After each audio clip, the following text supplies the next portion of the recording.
your horror movie podcast. Justin, you do realize by letting me hit recording in progress, you fully consent to everything and anything that is about to happen on this episode. I just did consent, but I feel there ain't a duck you can do about it. I feel very confident after I text us and said we're all going to come across very likable and have a great episode. So I feel very good about the consent in this episode. Perfect, fellas. Let's let the fam damn know that they can find us on Twitter. They can find us on Instagram. They can find us on Facebook. They can find us on Anchor, Spotify, Apple Podcasts, just about any way you have a social media platform. We are currently on. We there. Even that Threads. What the dude? I don't understand that at all. I looked at it. I'm like, oh, this is stupid. All right, let's go. Who wants to hit that intro? Up. What is up, everybody? Hackstab/, and today we're going on vacation. And guess what? You're invited. Where you going, you might ask? Let me tell you, we're going to a cabin. We're not just going to any cabin. We're going to a cabin in the woods. So please smash that subscribe button, hit that thumbs up, and take the journey for us. Pack your stuff because we're going camping. And let's get into this. Strap in, buckle up, and let's get ready for the ride before I kick this over to Sean and let us know why he picked this in the first place. Sean, what's up? Yeah. Why did I pick this in the first place? Because it is a modern day meta horror, and I fucking love meta horror. You know who doesn't love meta horror? Who? That guy over there. Waterboy? On my screen, it's Waterboy. Oh, I love meta horror. He's so full of shit. What? This is one of my top 5 favorite movies of all time. No, it isn't. It is. I can taste the sarcasm coming out of your nose. My nose? Yeah. Doesn't make sense, does it? No. Waterboy doesn't make sense. Like your pure hatred for anything fucking better related. Dude, his whole overall personality makes no sense.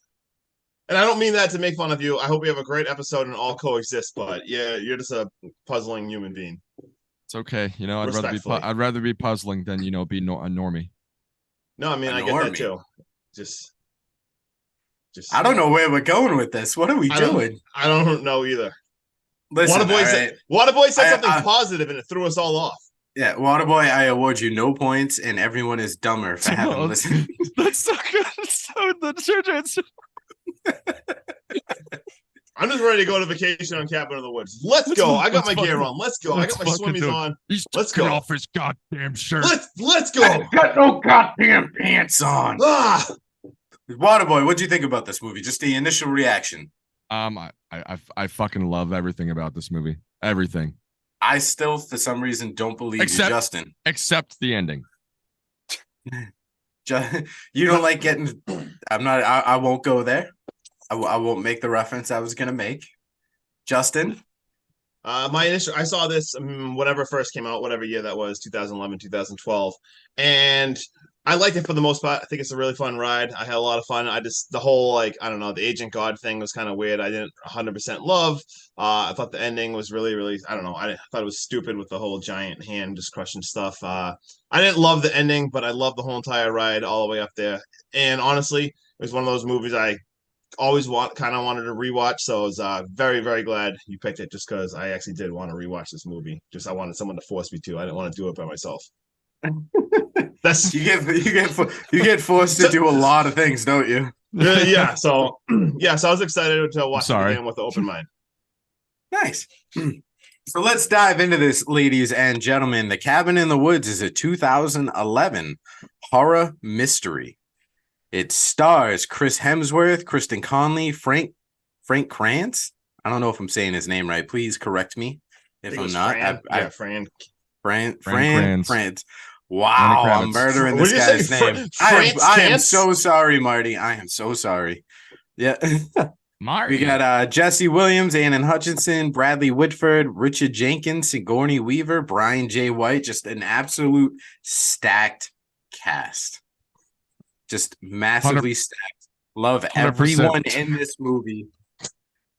100%, right, Waterboy? 100%. 100%. You guys ready? You buckled in? I'm buckled in. Let's go. Seatbelt on. Right. Yeah. All right, Justin strapped in. Waterboy, you got your pants on? Yes. Shorts. Me too. All right, The Cabin in the Woods. We open to the schmuck from Billy Madison and the dad from Step Brothers having a discussion about baby proofing the top cabinets in his house, and the lead from the chem lab slightly panicking that it's down to just them and Japan to pull it off. Screeching to a halt into a title card leads to Dana packing for a trip. Jules enters and is trying to set her up with the new guy after her recent breakup. Kurt shows up, tossing a football directly out the window and giving Dana tips on what to read to impress certain teachers for the next semester. Holden catches the stray football as it flies out the window and almost gets hit by a car. Then we get my favorite character in the whole world, Marty. He shows up, stoned out of his fucking mind for this camping trip. Or is it? Secretly, an agent is sitting on the roof and he sees the van drive away. He lets them know the nest is empty and they're right on time. What do you guys think about this opening? Bizarre as hell. No, let's talk like just real fast. Weirdest, craziest opening. Just open like with those two guys just talking. Like I remember the first time I watched this, like if from the first time I was like, that is not what I expected. A cabin in the woods, and all of a sudden you have like these guys that you can't even tell if they're in an office. Like what's going on? Just having a random talk. So super bold and badass way to open the movie. Like that's absolutely incredible. Then just standard whatever. You meet the characters right away. I already love Marty because I mean, God, how does he not remind you of 1,000 different like random like Friday the 13th characters? Just the random stoner in the horror movies. And any stoner friend. Like yeah, he is hands down my favorite character in this entire movie from start to finish. Oh. Yeah, great intro, super fun. Everything else is typical so far, but yeah, so far so good. What about you, Waterboy? How we doing? I love it. Just the beginning, when you first watch the movie, you don't really know what the hell's going on, and then the title card comes up, almost like trying to jump scare you for like a little. It did jump scare me. I meant to say that. And then, of course, this opening scene was fully intentional to make the viewing audience at the movie theater think that they sat down for the wrong movie. Yeah, I read that because 100%. I mean, you're going to a movie like called Cabin. Is this a horror movie? Or what is? You're right. Yeah, Cabin in the Woods. Like, oh, I'm going to see a slasher, typical go to the woods, and all of a sudden it's like these guys talking about like baby proof and stuff in the office. Like you're like, yeah, they're at a coffee vending machine talking. Like, look at them. Look at these two fellas. Look. I was just gonna say with Marty, it's as soon as he like drives up there, people in this town drive in a very counterintuitive manner. That's all I have to say. And then he locks his car door with the window down. Yeah, his quotes. Yeah. No cop will ever pull over a man with a giant bong in his car because they fear that man. His quotes, man. What? Favorite character. What? All right, this group heads out and has some friendly banter and joint rollings to start this road trip. They pull over for gas and have a very rude encounter with a tobacco-chewing, spitting asshat as our friendly stone that kindly puts him in his place. Hey, the railroads are coming through here any day, sir, and the streets will be paved with actual streets. We arrive at the cabin and we see a bird die in the air. Completely what? Immediately, I was like, what the fuck was that? Like, what is going on? The group shows up. They all go inside and they all claim their rooms. Holden removes a lamb to slaughter painting and sees a two-way mirror as Diana begins to undress. He's a good guy, though, and he tells her before she can fully disrobe. He goes over, he offers to switch rooms. Diana hangs the painting before Holden gets fully naked. She struggles with it as well. Like, you can tell, like, there's some tension between the two. Zoom out now to our two control room operators as they discuss how they're making the dumb blonde and stupid joke stereotypes, like the dumb blonde, the jock, this, that, and the other thing. This harbinger of death from the gas station is a fucking nut job. He now calls the office, and the office puts him on speakerphone as they laugh at him. You got me on speakerphone? Ah, shit, I did it again.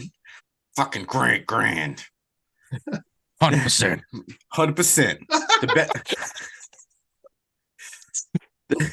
The betting windows are now open as we see workers placing bets on how they think the night will turn out. The betting board is now locked. Let's get this party started. Marty is so high now that he dares Jules to make out with a moose. The moose is actually a wolf. I'm sorry, I was dying laughing. This is the funniest thing I've ever seen in my whole life. Hey, that moose over there.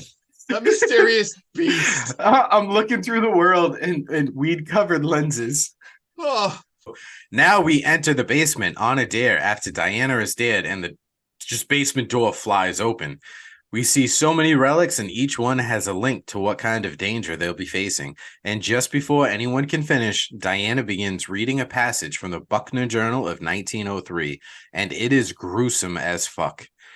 Diana goes on to read the Latin, and Marty begs her not to. He actually hears the whispering, telling Diana, wow, I keep calling her Diana, telling Dana to read it, and just goes, what the fuck? As Dana reads the passage in Latin, we see the Buckners come to life. Downstairs celebrates as we have a winner. It's maintenance, and they have to split the pot with Ronald, the intern, as they both bet on zombie redneck torture families. We now see a screen that Kyoto still has a shot to get it done, as Berlin and Rangon have failed. Wow, I butchered that. All right, let's discuss because I'm stumbling over my words. Go, go, go, go, go. Waterboy. So this was fucking awesome. I mean, you didn't really know what was going on, especially when they got into that basement. All those different objects. What could have been with this movie? All the different horror tropes of like everything inside of that freaking basement. And fucking insane. I fucking love this movie so much. We almost got Aquaman, or what do they call Merman? Merman. Almost got the Merman. He bets on him every single year. Every year. And he was so close. So close. He gets a little merman. Yeah, in his pants. Sorry. Well, ducks. Ducks. But right away, all right, so they pull up to this thing. Right away, Evil Dead vibes. I already, like, everyone already seemed so uneasy. And then you go in there and you see that creepy painting. Right away, hell no. I'm out. Right then. I know in this movie mattered if I try. Anyway, the second I saw that, I'm packing out. I'm leaving any single person behind. Absolutely no. And then I remember the first time seeing this, you're seeing like the control room watching them. It's so confusing. I'm like, what the hell is even going on? But it's so intriguing because you're like, all right, is this like a typical movie or there's something really crazy and like weird going on? Really love that. And then when they go into the basement, like, all the different. Oh my god. Am I back? Am I cut back in? Okay? Am I in? Am I in? Yeah. Do I freeze? Am I frozen? You know what it is you told the listening audience that you'd be out and you would start to cut out.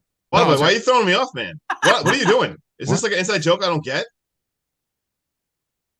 He's doing it again, Justin. I can't hear him either. He's not cut out. It's not just me. Oh my god, is he messing with me? Because I'm going to control it. I said come across as likable, and this guy, he can't even help himself. This is what. All right, what was I going to say? Anyway, just you know what? Screw it. Carry on. No. No, my input's not even needed. Just carry on with the. No, 100% is because I feel like you're going to touch on the fact that Marty absolutely crushes this scene. The basement hatch flies open, and they all go, "Whoa, that was weird. Must have been the wind." And he immediately goes, "Because that makes any sense." Makes sense. I was gonna say I already would have left at the painting, and then all of a sudden that thing flips open. Like I'd have been gone right then. I said, "Don't even listen. Maybe not go there." And then just a word for any single person: if you ever find yourself in this position, if you go into a basement of anywhere, or if you're in a cabin in the woods and you find a book and it starts having Latin in it, don't read the Latin. Just please, like, do not read. Don't read it.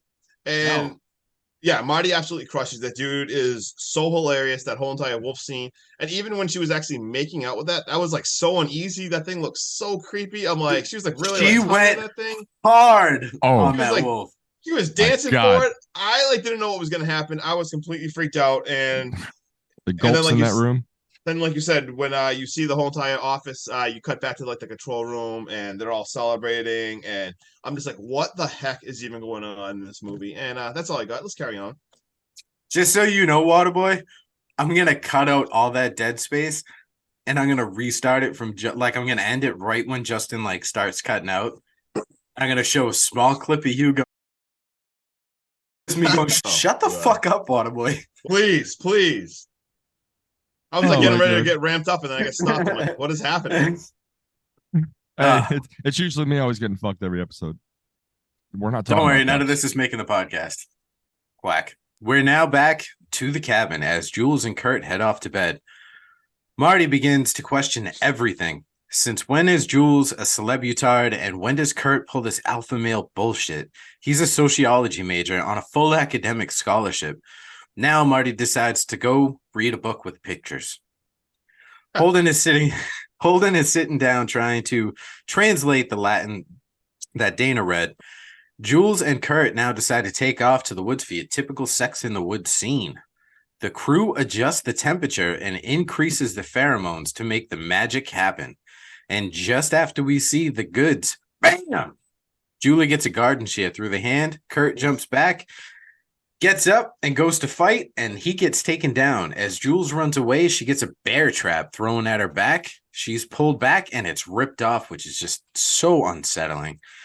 We see Jules get murdered as Kurt is forced to watch. We go back downstairs as they pull a lever that now sends a stream of blood somewhere. It outlines, the characters on the wall. We'll see that later. Marty is now freaking out because for some reason, he is the only one who knows what's going on. He goes for a walk, and as Jules and Holden are on the couch making out. I think that scene with Marty is fucking hilarious when he's in that room, hearing the voices saying, go for a walk. And he says, I'm just going to go for a walk. I'm just going to go for a walk. When he decides to go for the walk, Marty bumps into a wounded Kurt, who is fighting his way back to the cabin. The group now comes face to face with a big ass motherfucking zombie man who tosses Jules' head right to Dana. Kurt comes up with a solid plan about sticking together and boarding up the windows and fortifying everything. Downstairs decides this isn't a good idea, and they release some kind of toxins through the air vent. And now suddenly they choose to split up, and that's a great idea. Once they do it, they all get locked into their rooms. Marty finds a camera stashed in his room and a microphone inside of a lamp and stuff. And he thinks he's on a reality TV show. And just as he confirms that his parents are going to think he's an absolute burnout, he is ripped through the window and brings a bong to a knife fight. Marty is down, and now he is taken out, and we see the second lever get pulled and more blood begins to flow. What do you guys think about this so far? It's just awesome how everything just starts happening, how they're controlling everything that's going on just to make everything happen. And Marty's the only one, of course, who knows about all of it. And I love every second. I really like that they go to have the typical sex scene, and it was really cool how they were controlling it from the room. Let's pump some more Ferrofoam, and every single person's watching. Ferrofoam? I think I said that wrong. I don't know what you know what? Whatever. We're gonna it's fine. We'll call it Ferrofoam. Pheromone, yeah. Abadan. They called on the Banderdan Ferrofoam. I'm just making up. I have my own language now. But is it Latin? And I love how gruesome it gets because right away, all of a sudden she just gets stabbed through the hand, and all of a sudden there's bear traps being thrown around. These zombies absolutely terrifying, so gruesome. And then when Marty dies, I mean that was just that scene made me very sad. Yes, I gotta ask you, what did you think about the? Oh, I have that. All right. That was 100% intentional. I have that written down as, you know what, we're just going to burn it right now. Every single episode we do did they do the head tilt in this scene right here? This is where it starts. Yep. Yeah. Every single episode I do my Halloween tie-in, and this Buckner zombie 100% that's right tilts his head. It does the Michael Myers nod, a right nod to Michael Myers. That's a tie-in right there. There's my Halloween tie-in. Good. And it's not just a made-up tie-in. The director actually came out and said that he modeled the Buckner zombies after Michael Myers' kill style. Is that when after he kills you, he admires his work, and that's where the head tilt comes from. So and you know what? Really quick, I'm just going to burn my other one because I found the other one even before that. In this movie, we have the art director of this movie, Tom Rudder, was also the set designer for Halloween H2O. Let's go. Mic drop. Mic drop. That's how we do it here. Any single movie, Halloween tie-in, I will find it. Woo! Sorry. You look hard, and you find the hard ones that nobody even. Exactly. Nobody asked for that. No one cares about that, but still I find it because I'm that good. Hell yeah. All right, 100%. You know who else is about to get found? Dude, these 100% are killing me. I'm sorry. 100%. 100% this Buckner family is about to force their way into the cabin. 100%. You want me to talk like that? You want me to? You know what, guys? I'm gonna talk like this the whole fucking next episode. Don't even get me going, all right? Because this fucking Buckner family is now forcing their way into the cabin. As Dana and Holden, they get into the basement, and they end up in the black room, aka the fucking torture room, bro. They're attacked by Jules. They get attacked, right? And Jules, She puts a fucking primer through the zombie's face, and he comes back to life. And she panics and stabs him like 30 times in the fucking face before realizing he's dead, right? And then Kurt comes and he finds the door. He opens it. He says, "Yo, guys, let's boogie oogie. Let's get out of here." They make a break, bro, for the camper, and they fucking take off.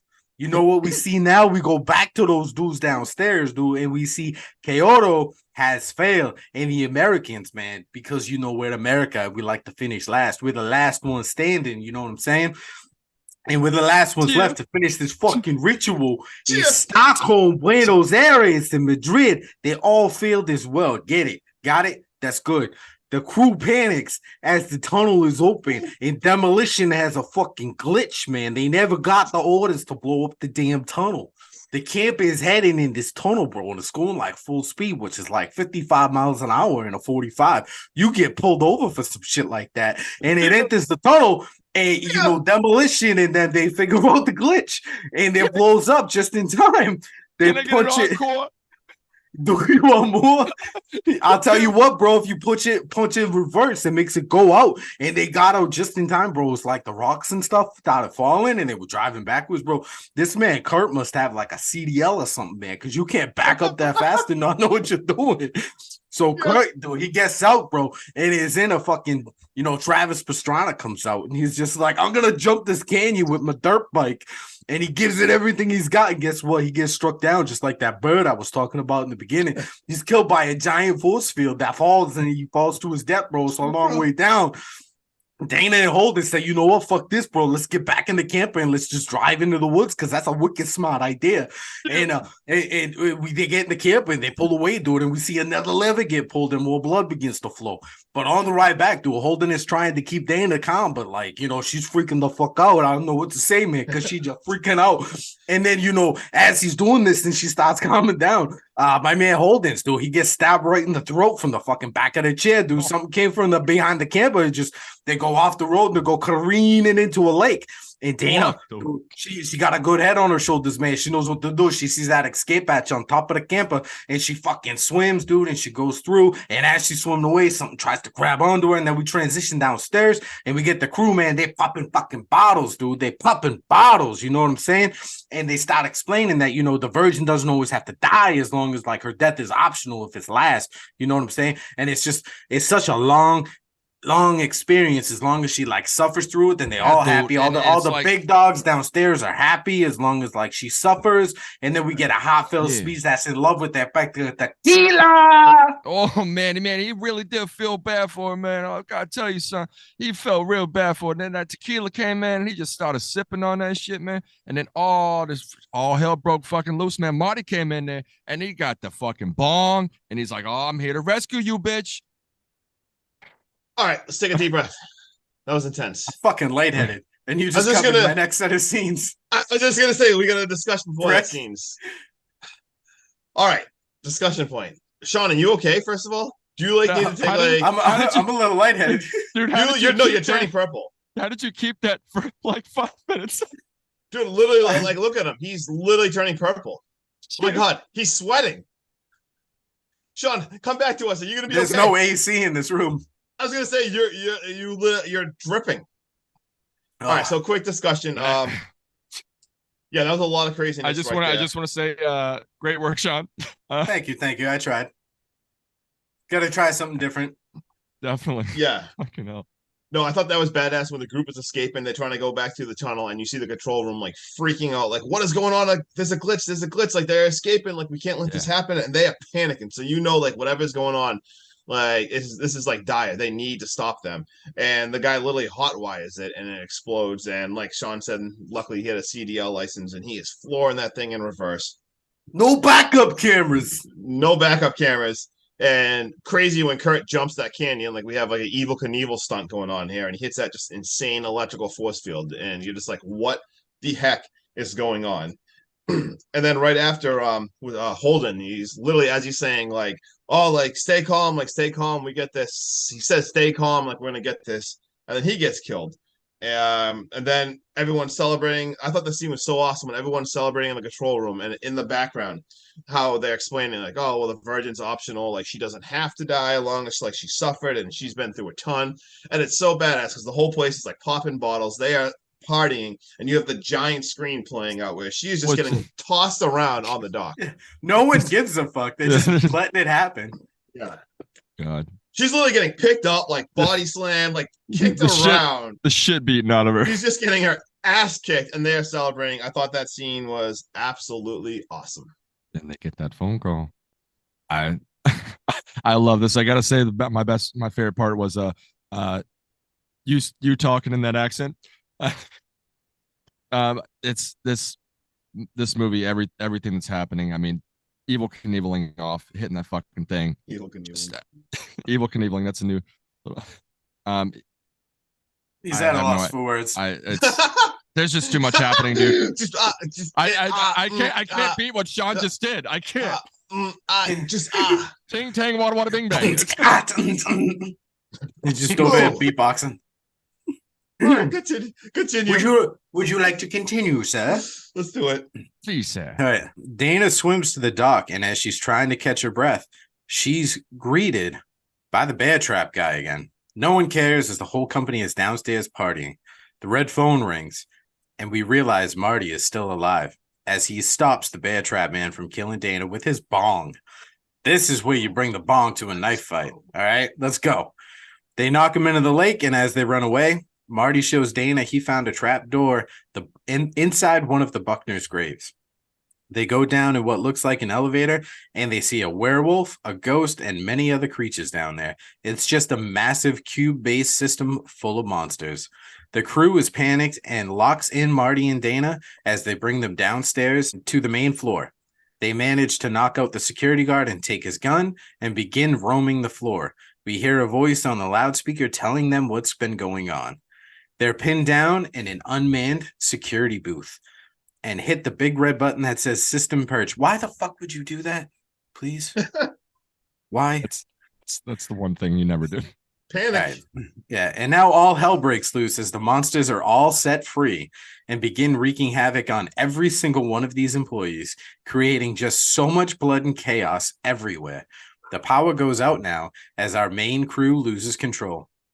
Everyone's dying. Zombies, bats, clowns, crazy cult killers, scarecrow-looking things, even unicorn and mermen that blow blood through their fucking spouts. Dana stabs Sitterson. This guy, right? Or this? Yeah. No, this guy. Sitterson, that guy. Yeah, she kills that dude. Yeah. Dana stabs Sitterson as he begs her to kill Marty. We now meet the director who's been breaking everything down that's been going on and how they need to appease the gods, aka the Ancient Ones, who need their sacrifice in order to keep them at bay. If Marty lives, the whole world dies. Just before Dana kills Marty, a werewolf bites into Dana, and a skerfuffle breaks out between Marty and the director. Just before the director can kill Marty, the Buckner zombie puts an axe through her fucking head. We see the room start to shake as Marty heads over to Dana. Marty apologizes for living. Dana says she's so sorry for almost killing him, but she probably wouldn't have done it. And he's so sorry he let her get attacked by a werewolf. They've now accepted the fact that the world will end and are okay with it. They spark up and they decide to go topside to see the evil gods as they make their way out. They want to know what these gods look like, but they don't have time. So instead, a massive hand just bursts through the fucking ground and we get end credits. Do the Nine Inch Nails song. I loved everything up until the ending. Smash.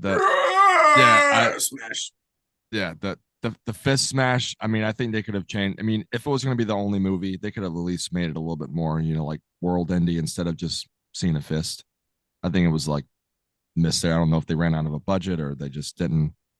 Felt rushed almost the ending, but everything leading up to that. Considering the directors locked themselves in a fucking like motel room for 3 days and wrote the script nonstop on nothing but Adderall and caffeine pills. Yeah, I mean, still good. And he's probably like, we need an ending or I'm gonna have a heart attack. Fuck. This scene with the elevators and opening up and all the different fucking monsters coming out, it's amazing. Just like different horror tropes. And of course, you could see one of the ones that look like Pinhead, but it's actually Saw Blade Head. But everything is just awesome. You would bring that up. I had to. Oh, do you know what would go perfect in that entire scene behind you? What? A naked guy with no skin saying, "Come to daddy." That it needed that. He was probably in the elevators waiting to come out. Yeah, he was just waiting for someone to, rub his cube. Yep, help, unleash me. All right, Justin, how we feel about this movie? All right, so I have some thoughts. I thought the ending was a little weird with the giant hand. I didn't really love the Agent God things, and I kind of feel like the whole subplot with the whole Japanese thing would almost in the other countries almost was like underdeveloped and maybe almost unnecessary. Like it kind of showed like they were racing against each other, but I feel like that was, I don't know, they should have either done more or that was unnecessary. But that being said, every single horror fan, you have to see this movie. The horror references, the Easter eggs, the tropes, whatever you want to call it, is absolutely incredible. The scene when you see everything and everything's unleashed after the purge button. I mean, you can't even blink. If you blink, you're going to miss something right there. It's such chaos. The movie is so much fun. The humor, it's actually funny. Like there's parts where I laughed out loud. The two characters, especially like Marty and Dana, Dana became a badass through it, and Marty, I absolutely loved Marty. The scenes back to the control room, those guys played incredible dickheads. I love Woods horror movies, like just cabin feels. I thought it was great, such a fun ride. Like I said, just a few minor things I didn't 100% love, but it's a great movie. You have to see this movie if you're a horror fan and haven't seen this. You know what? Of course you've seen this. Every horror movie fan has seen this movie. I give it a 7.9. Waterboy, what would you rate it? I'm going to give this an 8.7. 8.7 and a 7.9. You guys, can I burn a fun fact real quick because it just presented itself? Yep. Roger, if you're listening, Justin was the first one to say the word dick. Wait, is that the fun fact? We didn't mention it the whole episode. Oh my God, stop. Yeah, guys, I fucking love this movie so much. It's just a fun watch. It's just like you said, all the tropes, all the tie-ins. There's so many different things they could do with it. Where you said that, like the Japanese subplot and all that stuff felt so underdeveloped. Yeah. If I'm the director and someone's like, "Is there a Cabin in the Woods 2?" Why not make this kind of like a Black Mirror series where everything is always going to be Cabin in the Woods, but it's all completely different. Like we could touch on Madrid, we could touch on, Kyoto, we could touch on Stockholm, like all these different, areas. That would be the way to do it. That would. Yeah. Oh, that'd be good. I mean, it would suck because, they all fail. I was going to say you would know the ending. Yeah. So, but it would still be a fun watch. Yep. All right. You guys want to touch some fun facts? Oh, there's a lot of them. Yeah. Oh. I think Sean already just said, well, one of mine, I was talking about how like these dudes wrote this in 3 days, a script like that's pretty impressive right there. This much fun came up with in 3 days. Like, are you kidding me? That's nuts. I got a fun fact about the wolf scene. They covered that wolf's tongue in powdered sugar. So she could really like make out with that thing and like not be like too disgusting. Let's see here. What else I got? I wrote, obviously Sean has this fun fact about the whole thermal mug bong was an actual fully functional like thermos bong that cost $5,000. Oh God. I'd buy it. But and I got some other stuff written down, but Waterboy, what do you got? I got one big one that you guys might already know. So hopefully I don't take it from you. Say, Junior. So if you notice, like when they said at the beginning that they were referencing the happening, like what happened in '98, the mishap of '98, it was actually referencing the Faculty movie. No. Yeah. Huh? No. Yes. I referencing. I know you're talking about a different movie that it was referencing. I know the Halloween thing, but I'm just disagreeing to disagree. But I thought it said it was referencing Halloween. I thought it said it was referencing Halloween H2O. That was one of the facts, but it was also there's another dive into the faculty as well. I just didn't say it because I didn't even believe it. I called bullshit on that fun fact that I written, so I didn't even include that as my Halloween. I went above and beyond because I wasn't even 100% sure if that was real or not. So I still didn't even discredit. I discredited it. I was just say that with the horror tropes. I mean, you could have the Fool, which was Stokely, the athlete Stan, the whore Delilah, the scholar Zeke, and the virgin was Casey, and they survived due to the homemade drug that was connected to the scholar, and that's why he also said it was the chem department's fault too. So nice. There you go. I like it. You got anything else? Yes, I do. Yes, you do. The actor who plays Mordecai in The Harbinger is familiar with horror movies. He previously played the slaughterhouse owner from the Texas Chainsaw Massacre at the beginning. That's where I know him from. All right. Yeah, he was in. He has a long list of movies. I looked him up too. Yeah, he's been in minor parts like that in a bunch of different movies. Oh yeah, and also the gas station guy, of course, again, as a nod to The Hills Have Eyes as well.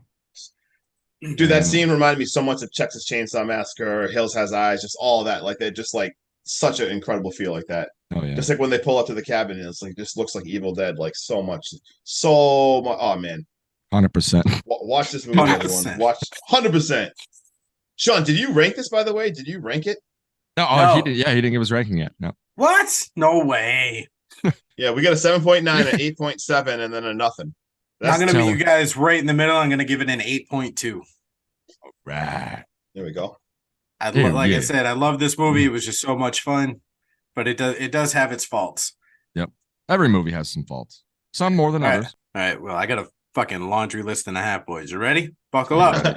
I figured you would. I'm like, I'll let Sean write them all. This is Cabin in the Woods Part 2. This film had 34 nominations for awards and won 20 out of the 34, including 1 Saturn Award and 4 Chainsaw Awards. Like you guys had both previously mentioned, the bong is fully functional and costs $5,000 to make. Our boy Marty is the only one in this cast during the lake scene who doesn't jump in nor take off his shirt. And this is due to the fact that Marty is playing a lazy stoner, but in real life he had a better physique than both his male counterparts. This movie was based on Drew Goddard's childhood. He lived in a town where people went about their everyday life as if nothing was happening and nothing was wrong, even though they were building nuclear weapons that could end the world. Chris Hemsworth impressed his peers in this movie that he was chosen almost immediately for Red Dawn, and just 2 days after that, he was offered the role for Thor. Thor, let's go. Yeah. The failed rituals in other countries are actually paying homage to horror movies from those areas. Kyoto is in reference to Ringu, aka The Ring. Buenos Aires is King Kong. Stockholm is The Thing, and Madrid is Dracula. There are over 60 different types of monsters used in this movie. The signs held up in the utility closet that are not legible were supposed to read, "Help me. I'm in the utility closet. A dragon bat has my scent. I'm Ronald the intern." However, they could not make this shot work. Kevin, a monster on the whiteboard. That scene where, geez, I'm like butchering this, dude. It's all good. All right. Kevin, a monster on the whiteboard. That scene when they're placing bets is in reference to Elijah Wood's character from Sin City. The sphere Hellraiser looking guy is named Fornicus, Lord of Bondage and Pain. He has a name? What? Why do they? Fornicus. Fornicus, like fornicate. Why do they Bondage even and name him? pain. Because why would you not? If Okay. you could call someone Fornicus, would you not? Can't skip over that opportunity. Jesus Christ. All right. The translated Latin from the Buckner book reads as is. Pain outlives the flesh. Pain raises the flesh. Pain ignites the spirit. Why would you read that? Don't read it. Like I said earlier, I warned everyone. Anything Latin, dude. Don't read the Latin.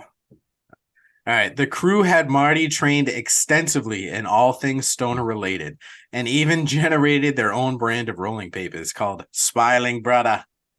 Bruce Campbell was also supposed to play the director, but was unavailable, giving Sigourney Weaver a shot at it instead. Here's another Halloween tie-in. Jamie Lee Curtis was also considered for the role. The group drives a camper to a cabin. That camper is in reference to Hills Have Eyes. The movie's opening was deliberate and was meant to confuse moviegoers into thinking they were walking into the wrong movie. I touched on that earlier. I forgot all about it. I just want to touch on this. Can we just talk about like, could you imagine, dude, if my heart would have exploded if we saw Bruce Campbell? Could you imagine like a cabin like that, all that stuff they read aloud and at the very end, if we saw Bruce Campbell, I would have ranked this movie at an 11. Oh yeah, it would. It would have just made this movie so perfect. Don't get me wrong, Sigourney Weaver crushes it. Oh, yeah. 100%. And I'm not even saying anything bad about her. I just love Bruce Campbell. But dude, Bruce Campbell in a movie about a cabin in the woods. Right? Yeah. And they had the trapdoor. I love Bruce. Yeah, exactly. The fucking trap. I just had a gush about Bruce Campbell, my bad. All right, do you guys want to know what the betting board had? Yeah. Tell us. All right, the betting board is as follows: werewolf, alien beast, mutants, wraiths, zombies, reptilius, clowns, witches, sexy witches, demons, hell lord, angry molesting tree, giant snake, deadites, mummy, the bride, the scarecrow folk, snowman, dragon bat, vampires, dismemberment goblins, sugar plum fairy, merman, the reanimated, unicorn, Huron, Sasquatch, Wendigo, Yeti, dolls, zombie redneck torture family, the doctors, jack-o'-lantern, giant, twins, and Kevin. Kevin. That's gotta be inside. That 100% has to be like an inside joke. I covered that in fun facts. You were listening. Kevin's in reference to Elijah Woods from Sin City. I heard that. I don't know what the heck that means. So he plays it was like so a creepy. mobster's son that is just like a deranged serial killer that like mutilates people and okay. Yeah, he's all really right. That's why I didn't get it. That was very creepy in that movie. Yeah. All right.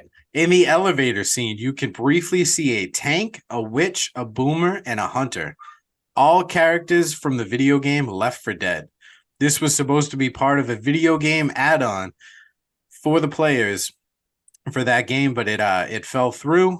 The body count in this movie was 69. Giggity.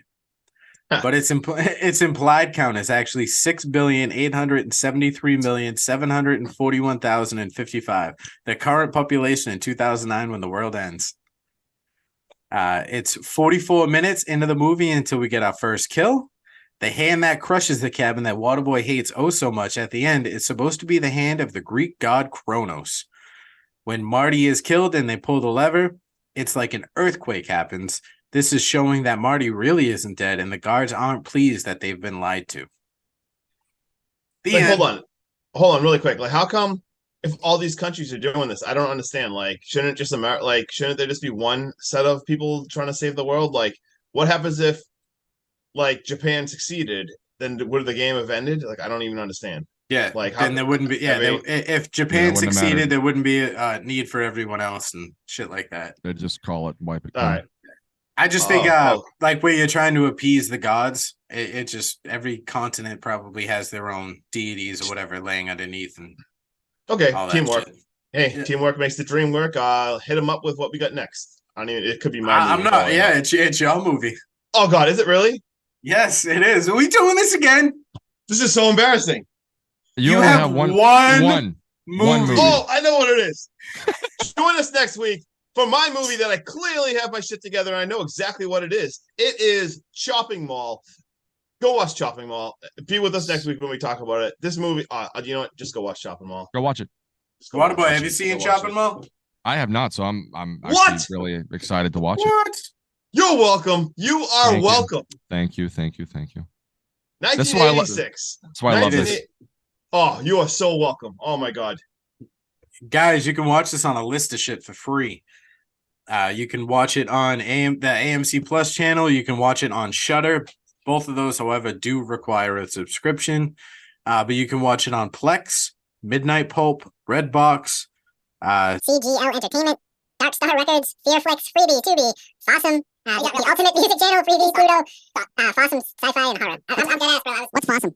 I don't know. See, Justin? Is that like Possum? I don't understand what you said. Cool. I was just going through a list on my Roku remote control app that tells me where I can watch this shit.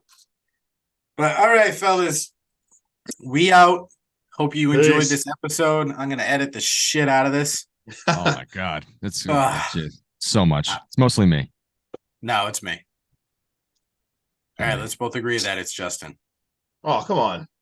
It's- That makes you guys- Just kidding. It's, that makes you it's guys feel better. Oh wait, we got to talk about something serious for. Oh wait, okay. how'd you Wait, guys think that Cantaloupe came out pretty good, right? What do you guys think? It did come out. I loved pretty it. damn good, and I- I can't wait to do my fruit. Like, are you really gonna find that stinky thing? I'm going to go to Rhode Island to buy one of those, and it's going to be amazing because it's the smelliest fucking fruit. And my reaction to cutting this thing is going to be Dude, that I'm just video's gonna 2 million views. That's just gonna just. I'm gonna act like fucking I'm moon. gonna probably almost puke while trying to carve. this Before thing. you do it, let me Eh. know so I can comment on I'll comment on my next carving video for a suggestion and I'll say whatever that made up fruit name is so you can do that. Durian. Durian. All right, guys, I'm Hacky. That's Stabby. That's just Justin. He refuses to take on his alter ego. If you want to know what they're talking about and what kind of movie he made, it's not that kind of movie, but you can find it on TikTok or you can find it on basically any of our social media platforms. Go check it out. Later. Peace. Later.